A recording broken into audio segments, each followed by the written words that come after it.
Here's Zach. Hi, I'm Tom. And I'm Jackie. Welcome to the Self-Sufficient Mercantile.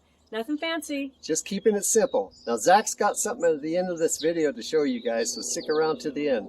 Hope you enjoy this one. Hi guys, thanks for joining us today. So today we're going to talk about planting peppers. Planting peppers is a little bit different because you're going to have to give them some heat to germinate. And how we do that is we use something called a heat mat, which is available maybe at a lawn and garden store. I have the Hydro Farm version of these. I have a bunch of them. We used to use them on our farm when we did the CSA farm. Basically, this is just going to keep your seedlings or the seeds warm until they germinate. Another thing that I would invest in if you're going to do the heat mat is this temperature control, because you can set the temperature to, let's see, there's a range between 60 and 105, which is quite a range. But the peppers, I've got eggplants in here too, they do well in around 75 to 80 degrees. And on this temperature control, there's this little gauge that you put into the soil, and I just stick it into one of the cells here, and that way it's going to read the temperature and then keep this mat at the temperature that I set the gauge at. So anyway, planting the peppers is pretty much like what I showed you with the other seeds last week. You know, same rule of thumb about planting them about as deep as the seed is big, covering them with a little bit of soil. You want to keep them moist until they germinate, not waterlogged. And another thing that I do here, because I'm in our laundry room, don't have a greenhouse, we do have a skylight in here which gives it some direct light during the day. But what I do to keep these moist is just use a spray bottle. And so I can just come along if the soil is drying out a little bit, and I just spray them to keep it moist. And that's about that. Another thing we've got going over here, I've got a humidity dome on this flat. These are a few different seeds that we'll talk about next time. These are going to take quite a bit longer to germinate. There's some asparagus, and I've got some various herbs in there too.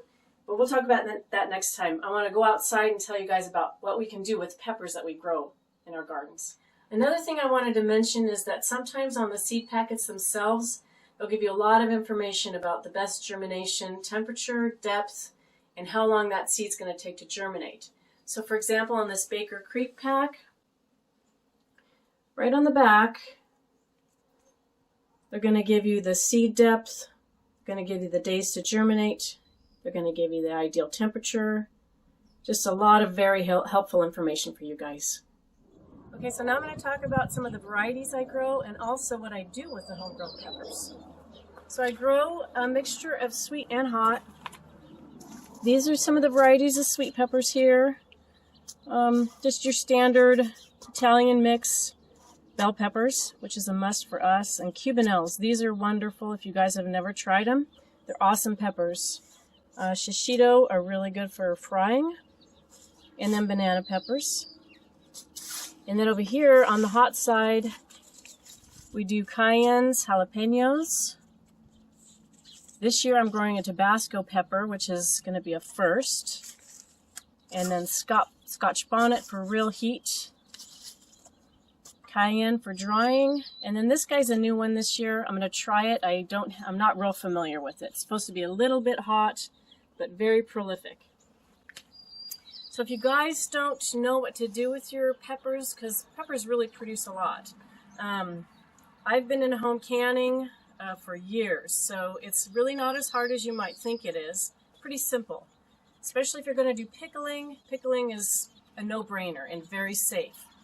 So right here we've got some pickled jalapenos. So these are really good on burritos, tacos, nachos, things like that. Jalapenos again, this is cowboy caviar. So this is more of something that's a little bit sweet. Really good on crackers with cream cheese. Now over here, these are both mild peppers. These are pepperoncinis, whole, pickled. And then these are slices of, varied kinds that I have in there. These are both really good for sandwiches, you know, deli kind of things. And then drying peppers. This is another very easy thing to do. Now you can air dry them, but I think it's better and safer if you use a dehydrator, because you want to make sure that you get all the moisture out, you don't get any molding. And then what we do with these is we'll take them and we'll run them through a grinder, and then you can get pepper flakes, or you can even powder them, get a nice powder. And then the last thing that we do, and this is the most fun, this is fermented pepper paste. So, and maybe later on this summer I'll take you guys on a tutorial on how to do this. It's basically just peppers and salt, and you let it ferment. The natural yeast in the peppers kind of give it a nice sour flavor. And fermented stuff has a long shelf life. So this fermented pepper paste will keep in the fridge for at least a year. You can mix it with something like garlic, vinegar, and make a really yummy paste. So these are just some of the varieties that we grow, but I would love to hear what you guys have to say. What varieties do you grow? Why do you grow them? Why do you love them? And what do you do with them? Just leave us a comment down below.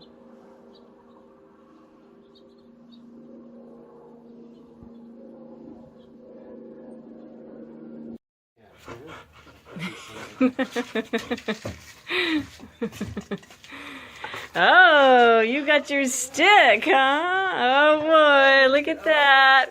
Look at that waggy butt. Look at that. You silly boy, you silly. Good boy. That's how he gets out of the